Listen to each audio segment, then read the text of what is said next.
Hey everybody, it's your girl Hita, and I'm back for another episode of HitaTalk. I don't know why I did that, but I felt it. I'm rolling with it. You can roll with me. So today we have another amazing Wonder Woman. I think she's a Wonder Woman because obviously she's doing amazing things. Why else would she be here? She is the owner of Camponovo Consulting, co-founder of Giant Steps. You guys are gonna love Giant Steps after this if you already don't. She's an all-around supportive and encouraging woman of all things local, Twin Cities, entrepreneurs, creatives, and beyond. She's traveled, she does amazing things to connect people. Susan Campion is here. Aren't you excited to learn more? Stay tuned.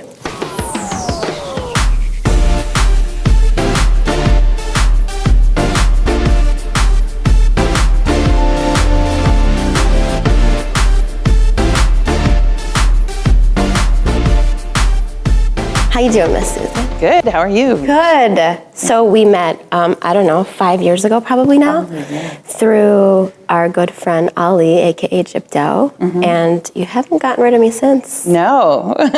I hope you're happy with I've gotten to see you do all sorts of things, professionally and personally. Oh, and likewise, it's been really fun. And I'm on your team for the Giant Steps Committee, so we're gonna talk about all of that. You do a lot of really cool things. You're so good at advocating for others, especially creatives and women and everything in between. But let's get to know you and how you got your start. Take it away. I mean, you've got an amazing background. Well, first of all, I have degrees in math and engineering, which most people don't know or are a little surprised to find out sometimes. You're a very smart lady. Although I think if you, thanks. I think if you talk to me long enough, you hear that part come out, though, of my brain. So I started out working in the corporate world for a company on the east side of town. I worked there for 12 years, and 7 of those 12 years I worked overseas, which was great. And I learned a lot during that time. But I kind of knew all along that that wasn't what I wanted to do for the rest of my life, and certainly not for 30 more years or whatever it would have been when I left. One day I kind of woke up and I was like, I have to quit my job. I mean, and the beauty of it was I had saved up a bunch of money, and I had 3 female friends who were all older than I was that had all taken a year off at some point. And so it was a little less scary to me than it might have been. Still scary, but a little less scary. So I knew I could spend X amount of money, and I knew that my friends had survived and also gotten jobs after that. So I didn't think it was like the end of my career if I did that. It's really nice, I've learned, to have friends that have gone through some milestones and experiences a few years ahead of you. Well, yeah, I mean, that's a good reason to have friends of all ages, right? Because you have that ability to see things. So while I was working in my corporate job, I worked in Paris twice. Not bad. That's terrible. I also lived in Germany, which I had lived there when I was in college as well. And then for me, probably the best one, the longest one was I lived in Italy for almost 4 years in Milan. So not bad. Sure did. I mean, that's one reason why I stayed with that corporate job, right? Because I was like, I'm getting these opportunities that I wouldn't get any other way probably. Yeah. So you made the decision. You're like, scratch all this. I'm going to do my own thing. And then what? I was able to actually take some time off and travel, and then I started teaching and consulting right around the same time. Like both of those things came together. When I left my job, consulting was kind of my fallback, but I realized that I really like it because I love seeing different types of organizations and how they work and what makes them tick, and also what could be different, and the dynamics of different businesses and industries and whatnot. So what is Camponovo Consulting? What do you do? What's like your niche and your... I work mostly with organizations, and I say it's between strategy and operations. So it depends on how large the organization is. So with smaller organizations, more strategic, a little bit of strategic planning, helping them grow a little bit more intelligently maybe. Because when you're growing, it's so hard, there's so much going on, you don't have time to stop and think. So a little bit that's the role that I provide, is to help people stop and think through things sort of in a structured, organized way. Yeah, or people just sometimes get excited and they hit go, which is good. You should ship it at some point. And it's fun to work with organizations that are growing. Like that's a good situation to be in. And then with larger organizations, it's been a lot more about, I say, like looking at how work gets done. So, and like I said before, there's those there's always those values running through it about how can we bring the employees' ideas to light. So very like worker-centered, not top-down. So it's, how can we bring their ideas to light? How can we do things differently? How can we set them up? So, I mean, if I'm doing my job well, and this is a little bit counter to the consulting thing, like they won't need me anymore.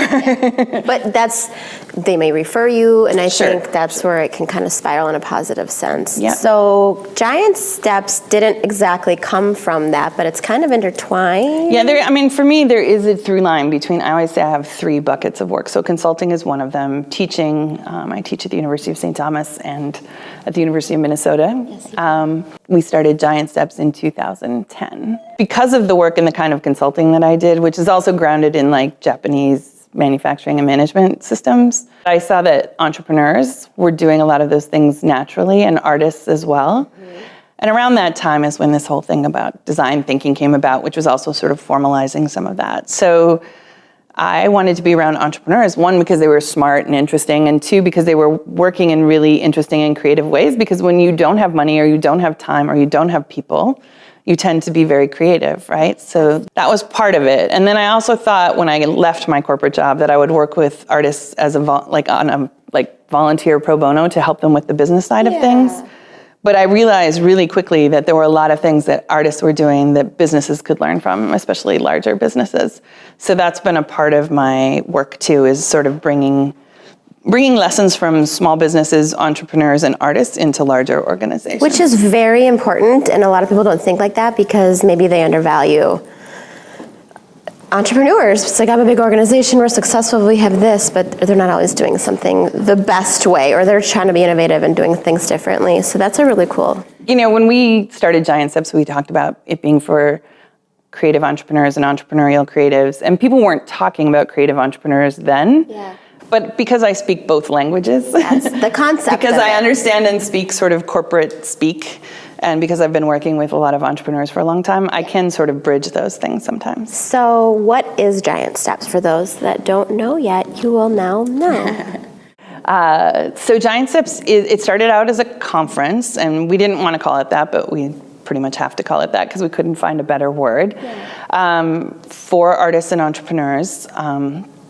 And we've done a few other events outside of that, and then we have the radio show now too. So it's all conversation-based. So our sort of thesis was that everything's changing really fast. I mean, my co-founder is Manifest, who's a hip-hop artist from Ghana, who's back in Ghana now.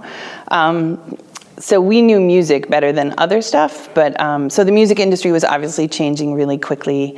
And it was clear that there wasn't going to be one model that came out of that.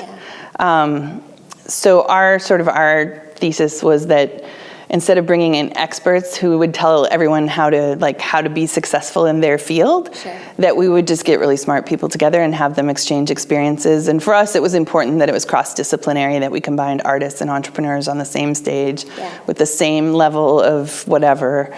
It's so inspiring to hear from other creatives who have effed up, who have succeeded, who have failed over and over, and who have had amazing experiences and collaborations, and unlikely collaborations is something that you really strive on. Right. So early on too, those were a couple other principles. I mean, they still are, but we talk about cast a wider net, that you should be learning from and collaborating with people that maybe you hadn't thought of before, and especially learning from people who weren't in your lane. I mean, I think it was pretty common that there'd be music conferences for musicians or conferences for filmmakers or things like that.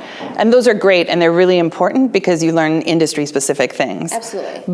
But we thought there was also an opportunity. I mean, that's kind of where one form of innovation is taking an idea from over here and applying it over there. So that was sort of what motivated that. And then, to see and foster these unlikely collaborations was really exciting. It's so cool to hear those conversations. It's mind-blowing. You may be feeling deflated going into it, and then at the end of the day, you're like, I can take on the world, and there's tears, and there's happy tears, and there's you just resonate with people in the conversations, and you're kind of starstruck by some of the people that come because you admire their work. At least that's how I felt. We met, and then I came aboard on the team, and that's I donate my time for it, and I think all of us on the committee love doing it. At least I can speak for myself because of the takeaway.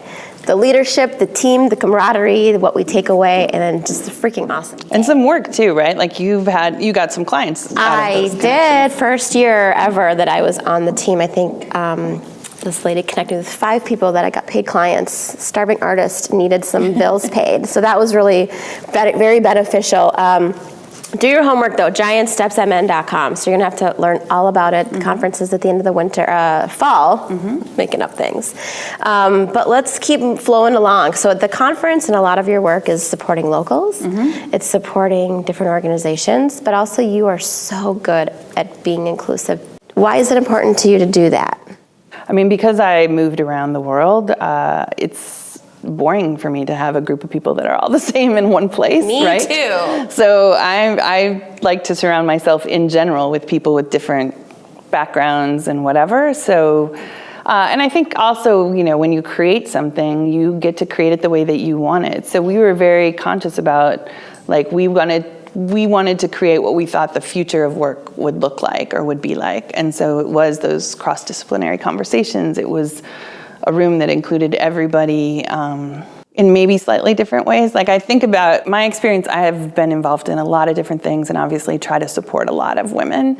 But in the business world, most events are either all women or like 5 or 10% women. And we're basically, on stage, we're 50% women roughly, and in the audience, we're about 60% women. Okay. So I think that's important too if we're gonna learn how to be together, that we also are in these situations where we have at least close to equal voice and representation. One of my favorite things about Giant Steps in particular is that the men there are extraordinarily supportive of women. It's not even in the realm of competitive.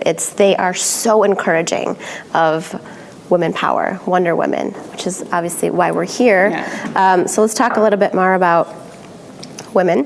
What is your insight on how other women can empower and support one another, whether if it's in general or in this walk of in the world work? Here?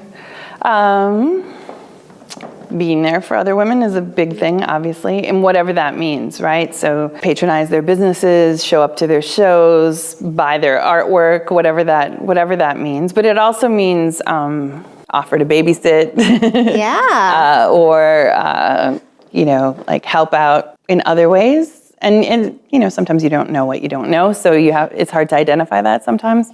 I'm also really interested in making more space for women of color to lead. So sometimes what women can do to support other women, if you're white, is to sit down, pass the mic, and listen, right? Like listen for what's happening, but also step back. You don't need to be in charge, or you might need to be the person who helps other people in the room see that's what needs to happen. I love that. I love that a lot. It's, again, not just the color of the skin, but sometimes it comes down to you're great at what you do. Give others the mic. And I think maybe, I'm not going to say especially for women, but obviously if you were brought up in different generations, different ages have been brought up differently as women who have careers or businesses or whatever, there's a lot of, stealing yourself and S3E14, stealing yourself, right? And like being a go-getter and a hustler. So sometimes the idea of stepping back feels really counterintuitive, but it's really important. It's very humbling too to be able to learn how to, when to, and why you're doing it.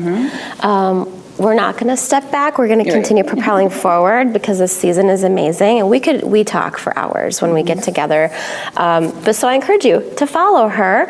And speaking of which, how can we as a community support you? Well, come to Giant Steps if that fits with what you do. Listen to the radio show every week on KRSM. I also try to connect people a lot, so the more, if you have an interesting project, I'm interested in hearing more about it to see what I can do to support, if there are other people I can connect you with to help out with that. Yeah. And then maybe vice versa. if I have some other project or whatever, that's helpful too. Oh, yes, you're so good at that. And how do we get in touch with you? And Sure. So I think you already talked about Giant Steps is giantstepsmn.com, and we're Giant Steps MN on all the social media. And then I'm at SM Campion at pretty much, I think, all the social media places as well. Follow her, get to know her, and come support us. We're not going anywhere. I want to hang out for a little activity. Okay. And some trivia. Yeah. All right, stay tuned. All right. So we're going to play a game called The Local 3. You are going to take a turn, take a slip out of here, read it to me, and I have to list those 3 things. Then I will take a slip, read it to you, and you have to list what's on this thing. I'm so graphic with my hands. Okay. And the concept is like 5 seconds or less, but I don't have a buzzer, so just like rattle them off. All right. So 3 local theaters. 3 local theaters. So we have the Guthrie, the Parkway, and the Orpheum.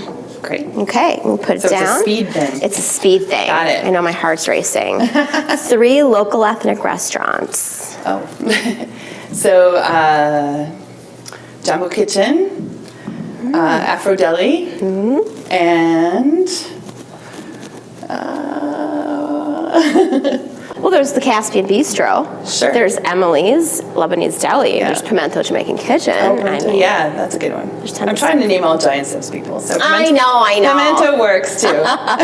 Okay. They're brand new this year. Yeah. Wait. Okay. 3 female local musicians. We just talked about this. We did. So Ashley DuBose, Desdemona, K Radio. That's good. I could go on and on and on. 3 local women-owned businesses. Okay. Be Resale, Glamdall Donuts, Drawnwell. Oh, yeah! I forgot. Giant Steps fan is powerhouse. Your turn. Okay. Well, for me. Yeah. 3 local record stores. Oh, goodness. Too bad it's not 1995. It would be I easier. swear, Ollie would come in handy.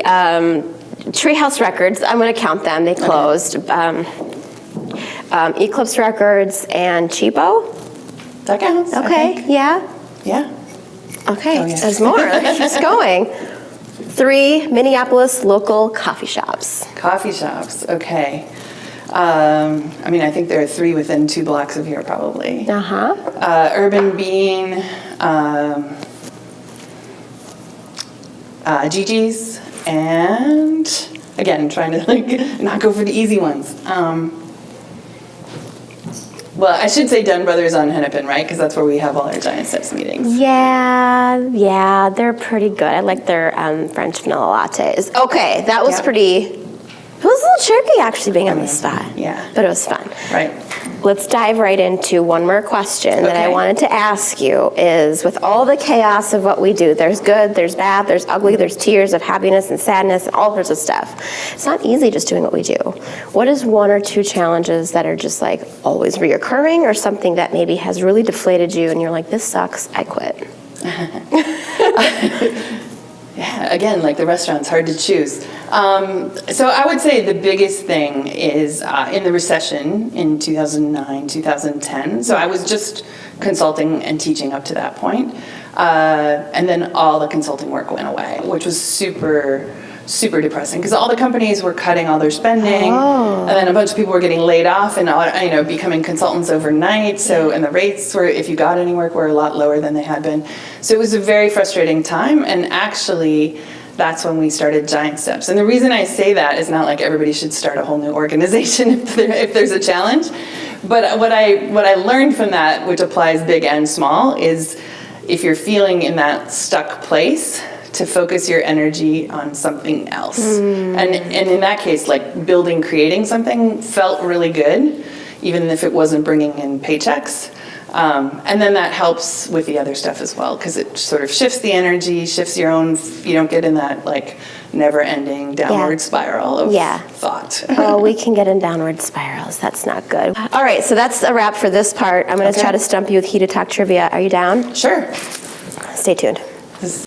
I am going to try to stump Susan. Do you like my song? I do. I like the on-the-spot creations. I love jingles. So anyways, so random. We're going to do HitaTalk trivia. I am going to ask you 3 questions, and I'm going to try to stump you. You'll probably. But, You'll probably get it. Okay, question number 1. Name this artist. She is a world-famous American percussionist, singer, author, and an actress with strong roots in Minnesota.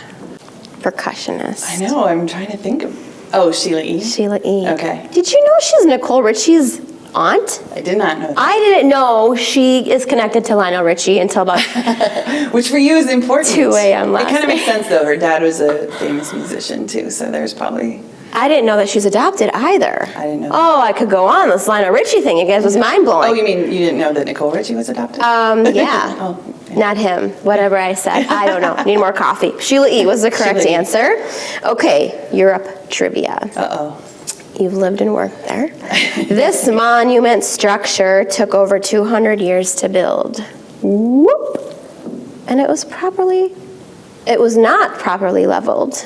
Oh, the Leaning Tower of Pisa. Correcto. Did you know that the Leaning Tower of Pizza on Lindale and 24th is owned by one of my relatives? I did not know that. There you go. That's like an uptown legend, as almost as famous as the real Leaning Tower of Pisa. Almost. And inside he has the paintings Yeah. and all sorts of pretty cool Minnesota-related things. So Persian owned. Nice. And it's local. And it's pizza. And the last one. What is the largest urban structure park in the world? Is it Central Park?